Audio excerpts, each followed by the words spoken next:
Hello, everyone. So I am Mitzi Jonel Tan from Youth Advocates for Climate Action Philippines, which is the Fridays for Future of the Philippines, and I will be your facilitator or moderator for today. Just again, another reminder for our journalists and friends here in the Zoom room, just ask your questions in the Zoom chat or write a star in the chat later, and we can call on you after all our wonderful speakers have said what they need to say. So this week is a very crucial week as we approach the EU-Africa Summit, the EU Council Summit, and the UN Summit, and with the upcoming actions of Fridays for Future in time for the 5th anniversary of the Paris Agreement. With all these important summits and decisions being made about the climate crisis, it's important as activists that we make sure our voices are heard and that we amplify the voices of the most affected people and areas, or MAPA. These are our marginalized communities and countries in the global south. We have to make sure that our leaders listen to our demands and for a just and safe present and a green and sustainable future, and that we all continue to fight for 1.5. And so let's listen to a few of our amazing Fridays for Future activists to know more about what is happening this week. Our first speaker is Dominika Lasota, who will be telling us about what's happening in Poland. Good evening, everyone. So as we all know, this year our global community has been hit by the deadly COVID pandemic. And in countries like Poland, although the society has responded immediately and we all took care of each other and of our families, the government of Poland has not responded with sufficient urgency to the health crisis and was involved in multiple political conflicts. Society's needs have not been met. And in a situation when the ruling government has seen its support decreasing due to the lack of response to COVID, they abused human rights. And this led to nationwide protests to erupt. As an attempt to grasp the last vestiges of power, the government of Poland is currently vetoing the conditionality of the EU budget. They do not agree for the rule of law and are slowing down the key climate negotiations that are about to take place during the summit. People in Poland have been going to the streets to fight for human rights, and they get beaten up or pepper sprayed by the police. Our nation has been suffering from multiple crises: a health crisis, a political crisis, a human rights crisis, and all of this in the background of the climate crisis. The fight of the Polish citizens, led by women and youth, has been one fight, a fight for dignity, for a future based on climate safety and the protection of human rights. We should not separate those issues, but fight for them equally strongly. With only 30% of support, the Polish government no longer represents its people, but it still decides for us, and it opposes climate action and the rule of law. And it is therefore the European Union as a whole that must show now that it is a community that cares for the equal rights of each and every one of us and builds a secure future for us all. And therefore, the young people and women are joining forces in Poland and are initiating a mobilization, which will happen tomorrow in the whole country. The central events will take place in Warsaw and they will start at 5 p.m. But the events, the marches for future, as we call them, will happen in many cities across Poland. And hopefully that we will be joined in solidarity with people across Europe. What is unprecedented about that is that we, as a youth climate movement, and many climate movements that operate in Poland as well, are joining forces with the women's strike and with other movements that are fighting for human rights. It has never happened in the history of our country, but we believe that the events that are ahead of us, the European Council Summit, are crucial and that we need to fight for them. So what we are asking you to stand up with us, to fight with us, and jointly let's make that voice and let's call strongly to the European Council Summit that they do not compromise our future and that we need the rule of law, the human rights, and climate action for a good future.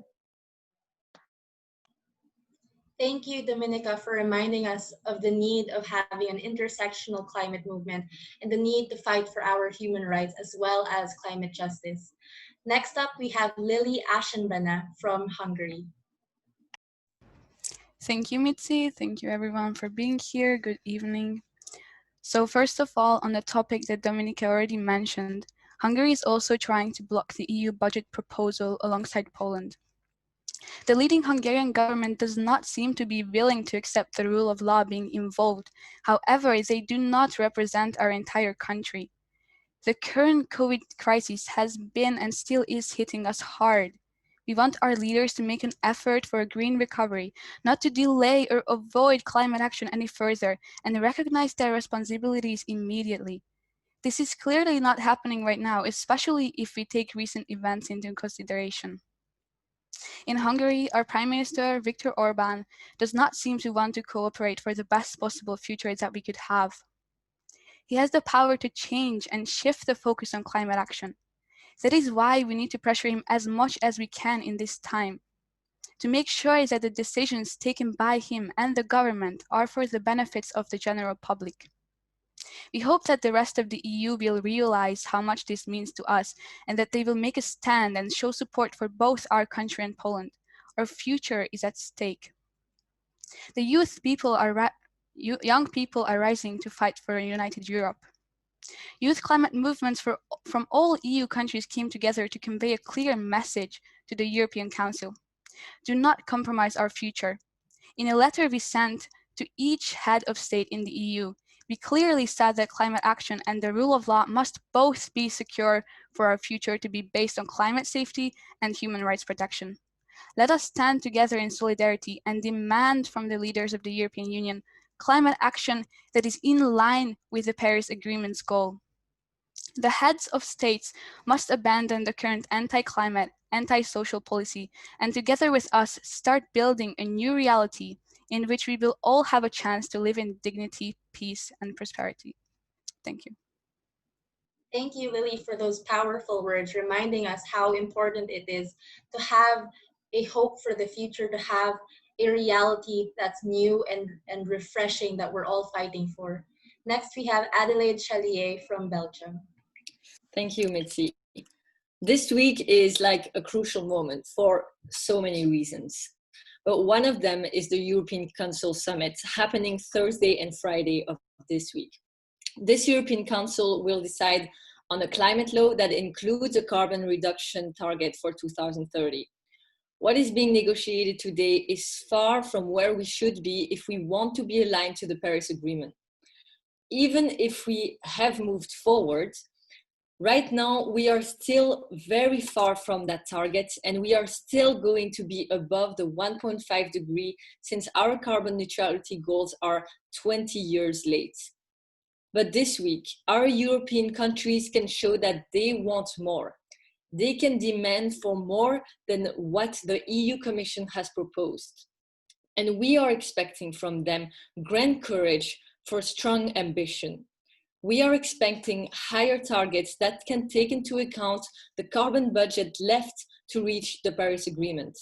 And of course, we do not support a net reduction of CO2, since that would only bring more injustice in the world. When we see that the UK moves forward with a 68% reduction target for 2030, the EU is not the leader anymore.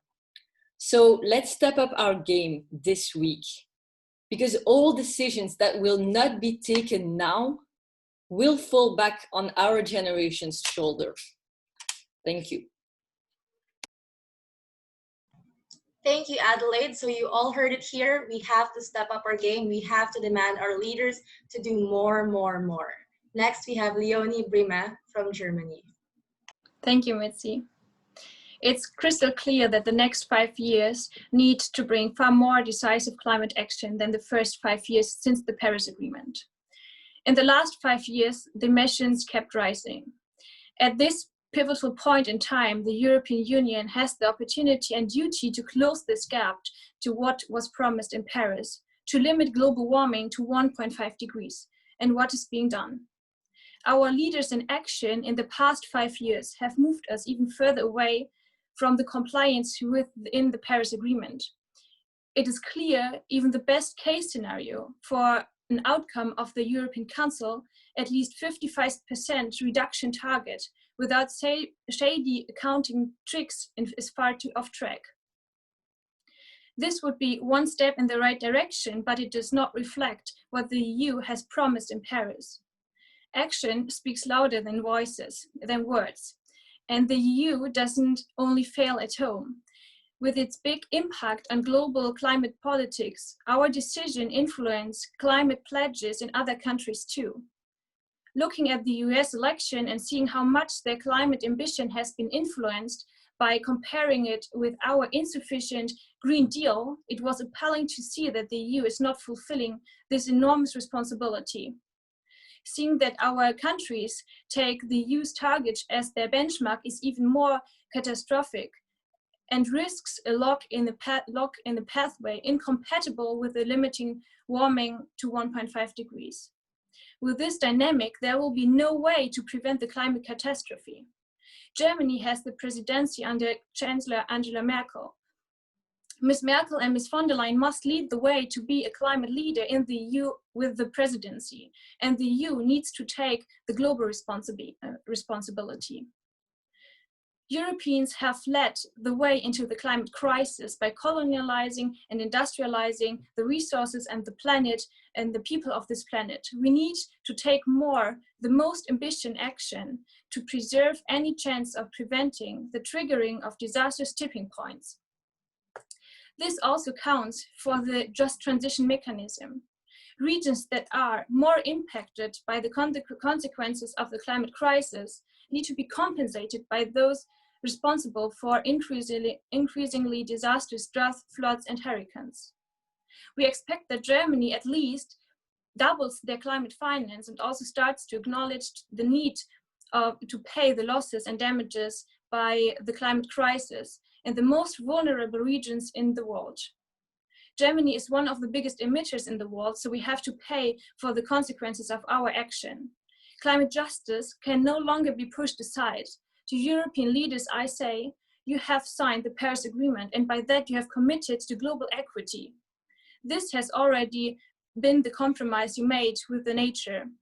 This means that our reduction target has to be way more ambitious than the global reduction target. Worldwide people are dying because of your inaction. The time to ignore the commitments are over, and we will strike on Friday. Thank you. Thank you, Leonie, for reminding us how important it is to demand carbon majors who are more responsible for the climate crisis to take that responsibility, to face the consequences and pay the reparations that you owe the global south and countries in most vulnerable areas for the historical injustices that the colonialization and industrialization has cost us. Next, from Uganda, we have activist Vanessa Nakate. Thank you very much, Mitzi, and everyone. To the European leaders, you can't tell me that you didn't know about the climate crisis, and you did not convince me that you didn't know about the danger that we were walking into. You had everything to do, but you didn't do it. And now this is a life issue. This is an issue that is affecting our lives right now. This is a disaster. I don't care about the cuts that you are making because they are not enough. They're still leaving a gap of destroying the planet for decades.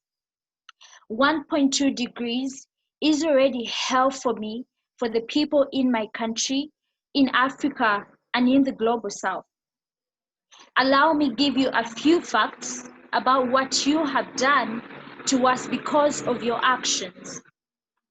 Cyclone Idai was one of the worst cyclones to affect the African continent, ripping apart and flooding large parts of Mozambique, Malawi, and Zimbabwe. The strong winds and heavy rainfall left more than 1,300 people dead, and many were recorded as missing.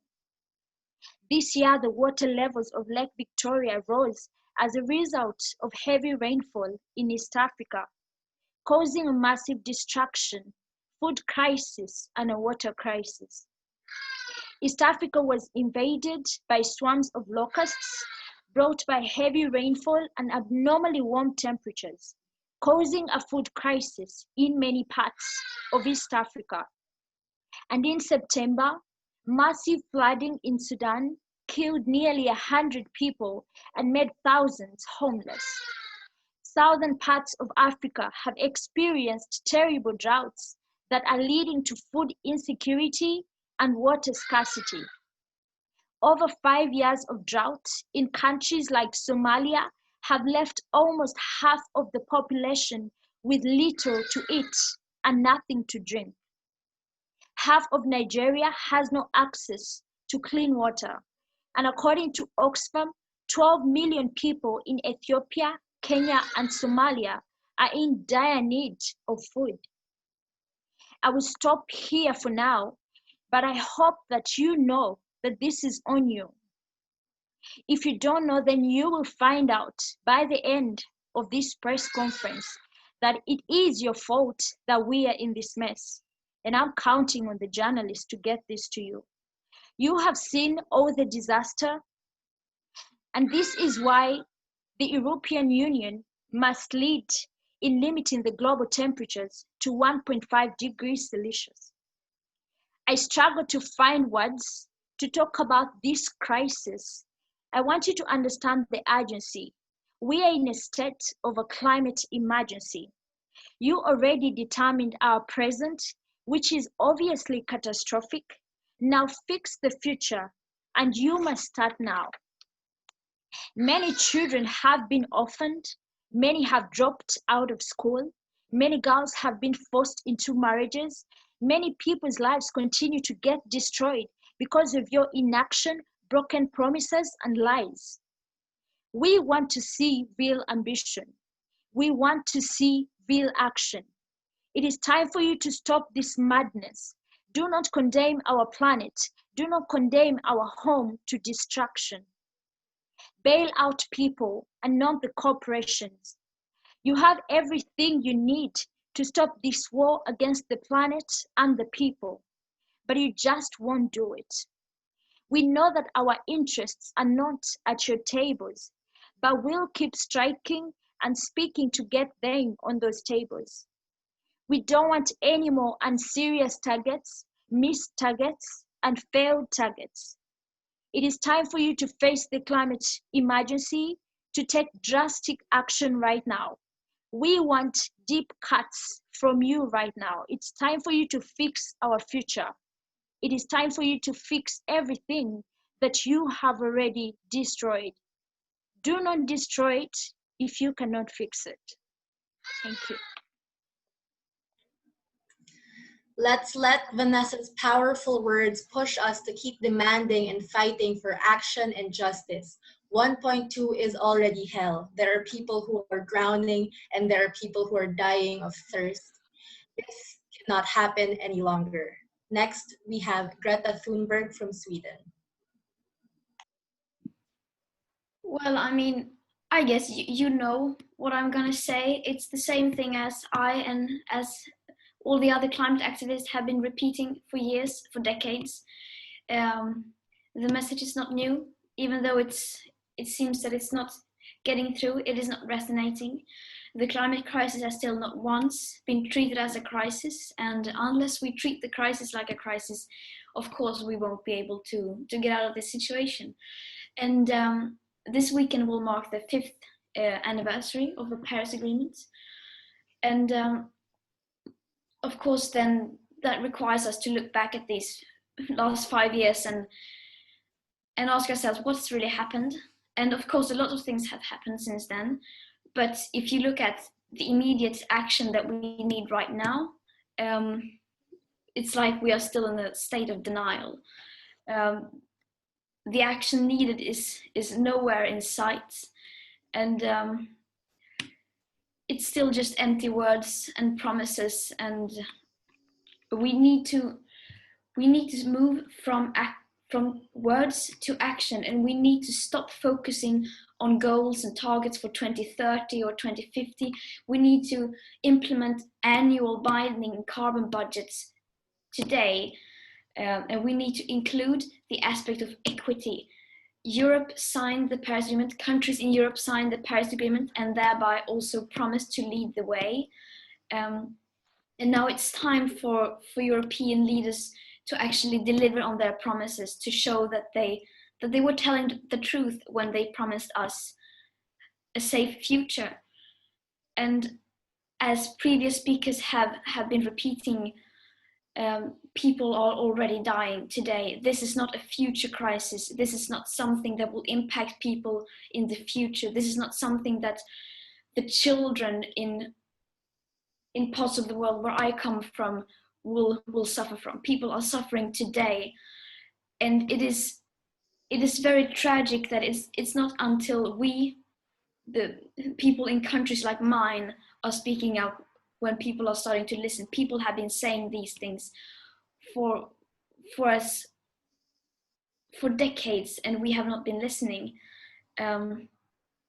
So yeah, let's make this a turning point. And we know it won't be. We know that we are speaking in front of deaf ears because people are not aware of the climate crisis. People in power and the media has failed to communicate the crisis, but that doesn't mean that we won't try.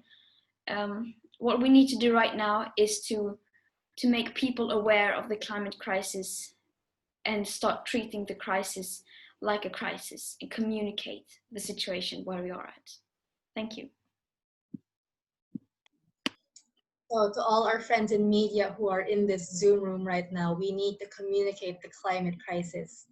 At this point, we will be entertaining questions for our activists. So if you have any questions, please just write them in the chat or add a star in the chat or raise your hand. Yes, I already see Kate Abnett from Reuters. Go ahead, and then we will go to Angela's question after. Hi everyone, can you hear me okay? Thank you for doing the press conference. I just had a question about the actions planned on Friday. Given various coronavirus restrictions in different regions, will this be a mix of online and physical events? And are there any sort of details on what the physical events would look like? I also had a question on the invitation to the briefing. There was a target mentioned for the EU to reduce its emissions by 80% by 2030 from 1990 levels. Just to confirm, is that what you're calling on EU leaders to do? And if so, where does that target come from? Is it scientific recommendations? Is it based on principles of equity? It'd be helpful to confirm. Thank you. Go ahead, Leonie. Yeah, so first I will answer your second question. So this has changed. Anything that is in line with the Paris Agreement is okay, but for sure 55% is not at all, and not what is in line with the Paris Agreement. So yeah. And for the second for the first question, yeah, there will be online and offline actions. There will be a promise you can already sign on our website, which asks you to fight with us together for 1.5. And then there will be 3 webinars on that day. You can also join that. This will be also speakers that do this workshop as well. So a workshop for mobilization. And then there will be, of course, COVID compatible actions that are the offline actions then. And yeah, so it's a global strike day, and yeah, you can see on our website which countries take part. Can I also say something? We need to stop focusing on targets for 2030 and 2050 and 2025 only. The most important thing right now is that we recognize the crisis and start reducing our emissions today, because it is right now that our carbon budgets are being used up. We cannot put numbers on the climate crisis. We cannot, because there are no magic numbers. There are no like 80% reduction is enough. Well, first of all, what aspects include in that number 80% or 55% or whatever it is? Before we even start setting these dates and setting these goals, we need to include the aspect of equity. We need to include the whole picture, and we need to actually include all of our emissions, not just territorial emissions. So we need to shift the discussion from these targets to what actually needs to be done today. Thank you. And I think, Angela, your question has been answered, so I'll be moving on to Damien's question. Damien, would you want to say this out loud? Okay, I guess I'll read it out. COVID-19 has restricted your ability to march in the streets. How has this affected your ability to protest and have your voices heard? And will you be back on the streets as soon as it's safe?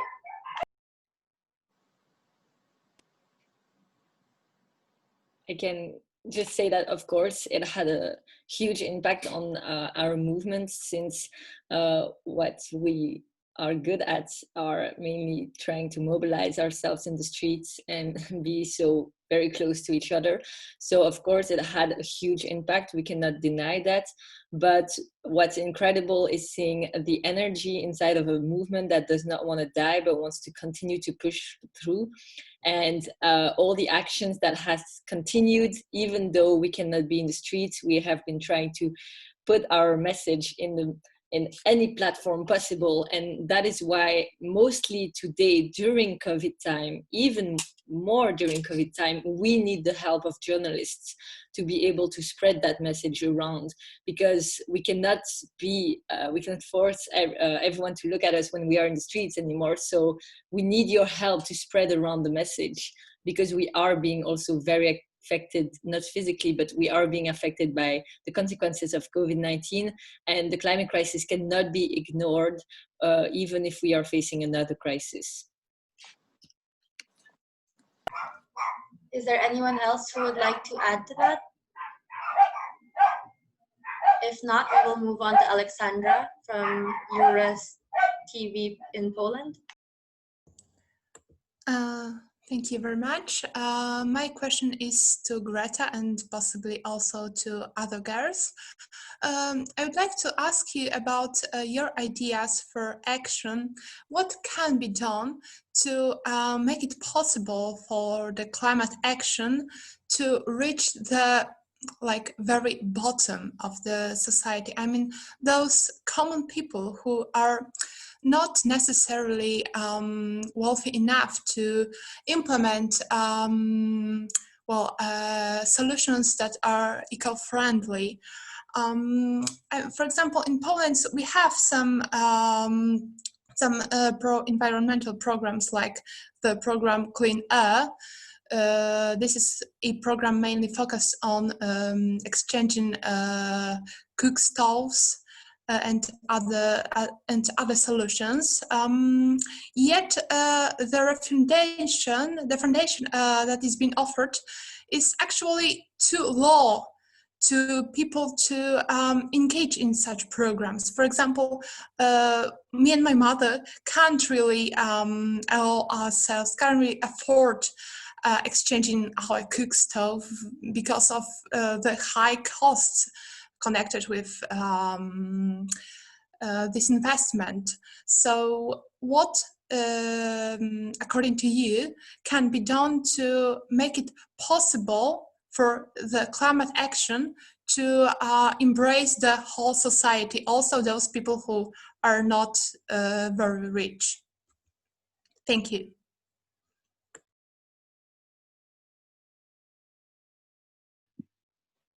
If that question was to me, then I can say, of course, we need to make sure that, I mean, first of all, this is not a problem that's going to be solved through individual action. Yes, individual action is needed as well, but we need to primarily make sure that this is a change, a shift that we can see throughout the whole society. And since everyone does not have the possibility to start taking action or live more eco-friendly or whatever that means, then of course the ones who have the possibility to do that have an even more responsibility, have an even bigger responsibility.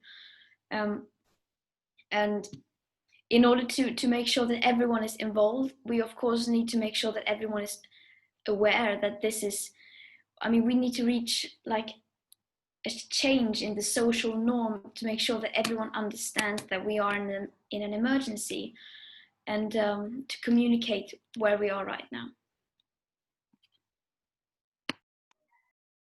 And I can also add on to this.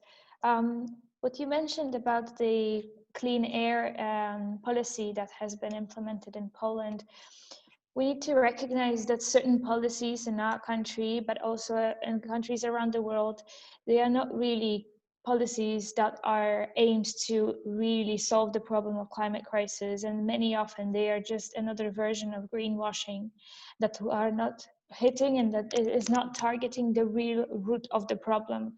And I think we cannot expect the very most disadvantaged communities, the very weakest communities and the most hard economic backgrounds to solve the problem for us. We need to secure the help, and it is the government's responsibility to secure the help and support for those communities. But the government first needs to recognize that responsibility and needs to be sure that this is their duty to do that. And this is why I think we first need to focus on making sure our government in Poland, but also all the other governments across the world, know that they have a moral responsibility to secure the safety of their citizens and to secure the safety and the well-being of our planet. Without that, we cannot speak about any actions reaching the communities that struggle the most at the moment. Next, we have a question from Dakrek. It was mentioned in the press conference that all is still just empty words and promises. Is there any hope based on what you see today to fulfill the Paris Agreement? So this was a question for Greta, but perhaps Vanessa or Lili, you would also like to answer these questions. Well, I can take that. I think there is hope, and honestly, I see the hope in the young people who are speaking up from different parts of the world. But the only way we can strengthen that hope is to continuously create awareness about the challenge that we are facing so that we get everyone involved. And I believe that if millions of people are speaking up and demanding for the same thing and voting for the right leaders, then we will be able to get the action that we need.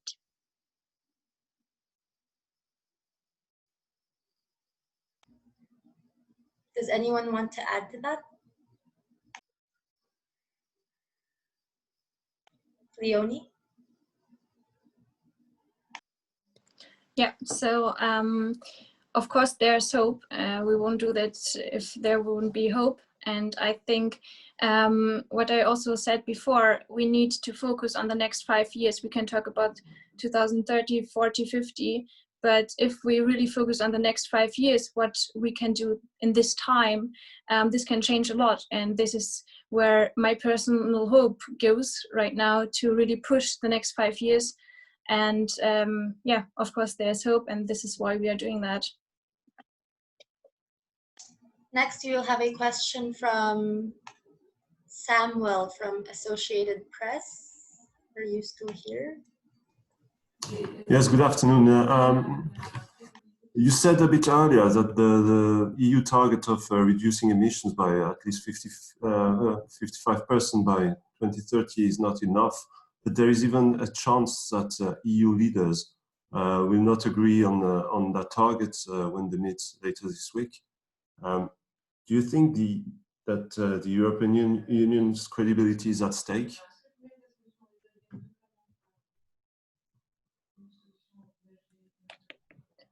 Adélaïde, you go for it, right? I just wanted to say, of course, we are watching the EU and every action that they are doing. Citizens are watching our political leaders, and they have to be able to, at some point, respond to the demands of young citizens that want strong political actions to face the climate crisis. So if the problem is that we still have hope in the EU because we still have demands for them. But if there is no response, our hope is, of course, going to go down, and we're going to have to focus on other ways of action to make it happen, because we are going to fight for the 1.5. So yeah, their credibility is, of course, at stake. And now we see it on an international level when we see other countries taking the lead actually on new targets. And so I think it's crucial for the EU, if they want to stay leaders, which they should be, because when we see their historical responsibility, if they still want to be the leaders, they really have to step up their game. And that's happening, that should be happening this week. So yeah, hopefully they try to get the most ambitious plan as possible. Thank you. Now we have a question from Jonas. I think this is directed at Dominika. Since you are solidarizing with women's strikes in Poland and the demand for the rule of law, can you elaborate on your understanding of how the rule of law and climate politics are connected and interact? Yes, thank you for that question, Jonas. There are multiple connections between the rule of law and climate action. First of all, when we do not have rule of law and applied to all of the heads of state in the EU and to all the member states, we may not be sure whether in Poland the European climate law would not be undermined by our government or by other institutions. So the rule of law ensures that the climate law that is passed at the EU level has a chance to be implemented in our country. That is one connection. The other connection is the rule of law currently ensures the good functioning of the NGOs and the third sector. That is the sector that pushes most for systemic changes and when it comes to climate policies. So without the security for the NGOs, without the security for those independent organizations, and for the provision of good rules for them to operate in our country, without the legal security, they are not able to push for certain changes that should happen. And the third thing I think that most affects us as a youth climate movement is the fact that without the rule of law, we are not sure that we would be able to have the right to protest. And without the rule of law, we are not sure whether we can go onto the streets safely and whether any kind of services, any kind of security services would not be targeting us and attacking us. So we need to ensure that rule of law, because the rule of law ensures the well-functioning of all of those institutions, it provides a security for the citizens, and it hopefully also ensures the fact that the climate law that is agreed upon at an international level is respected in Poland.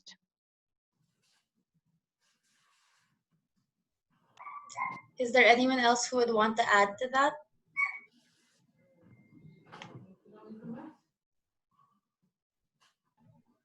If not, as of right now, we don't have any more questions, but as to build on what Leonie was saying earlier with the actions and the promise or the pledge that we have and information about our campaign, you can actually check our website, fridaysforfuture.org/fight for 1.5 to see what's happening on Friday, our demands, what we want our leaders to see and have.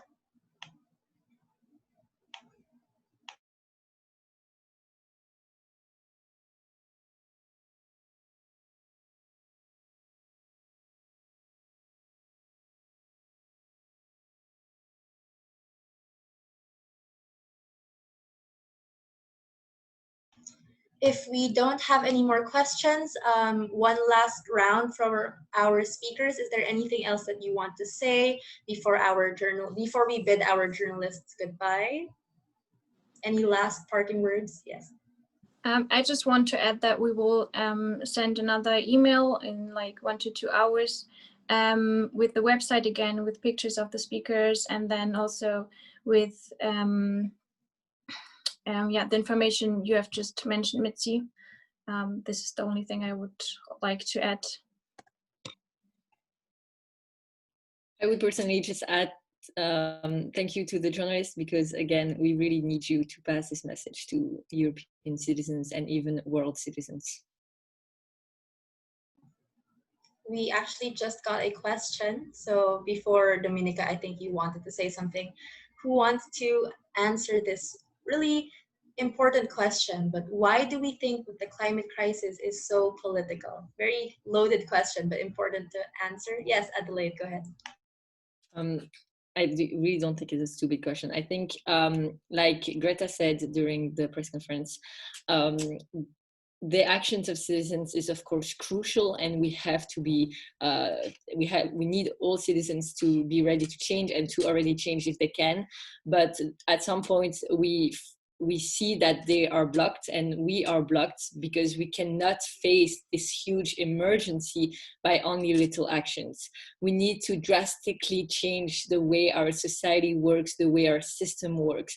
And for that, we need strong political action to guide us towards this new society that we need to live in. A society neutral in carbon, that respects the biodiversity, that respects human rights, etc. So I think there is a crucial responsibility, but also a need for the political level to guide us towards that society, because citizens are, of course, are strong enough, but they need to be guided. They need to have these roots.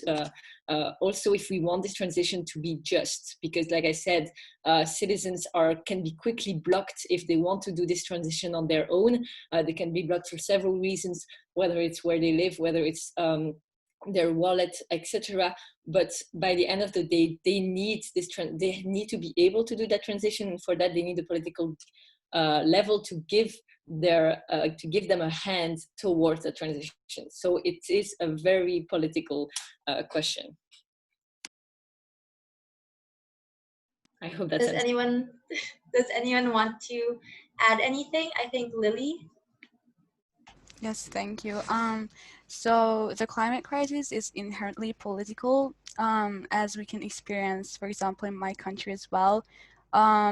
Huge decisions, major decisions cannot be achieved or decided without politicians, because in the end, they are the ones who determine what is going to happen in our future and in our lives. And it is very important to talk with them and to ensure that they are on the right path. But I think the climate crisis is so political that you can't really ignore it. Thank you. Thank you, Lili. We have another follow-up question for Dominika. If I got that right, the climate women's strikes in Poland will take place tomorrow, independent from the action on Friday. If so, where can one find information on the protests happening tomorrow? Yes, so I can answer that. So the actions that we're planning for tomorrow are independent of the actions that will happen on Friday, as the climate online or offline strikes. The information about the event as it can be found on the Facebook website of the National Women's Strike. It would be, you wouldn't have to type it in Polish, unfortunately, and I know this may be hard. But the main information are there when it comes to the practical things about the event. And other information, we released a press release, but it was written only in Polish. I think I may provide you with an English version of it afterwards. But because we are so short of time and we are just doing things as we go along, we haven't been able to put up a website for this or any more information. So I would potentially be able to provide it directly if that's okay. And if I may just finish off with the message, the one thing I wanted to pass on is that we are, as young people, though we're doing this mobilization with the women's strike, we're pretty concerned about the police behavior that may happen and what the police is going to do tomorrow.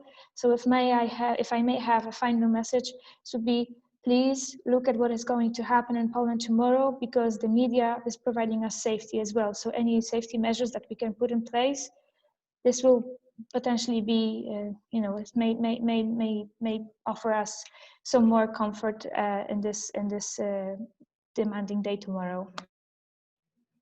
That is very true and very important. Thank you, Dominika.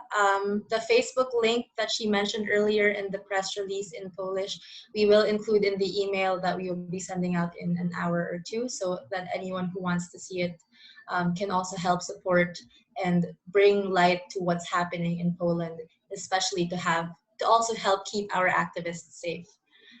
With that, I think there are no more questions. And so, one last call. Okay, no more questions. Thank you everyone for being here with us. Thank you for tuning in, and thank you for helping us bring light to this very, very important issue happening, not just in the future, but already happening today. And hopefully we see you guys in the future press conferences, in our actions, and we see what you write after this. So please email us what you write. Please share with us what you write so we can also amplify it. Thank you again for coming, and thank you so much, of course, to our amazing panelists. It's always good to see a all women, all girls panelists because it's very empowering. So thank you again for everyone, and see you next time.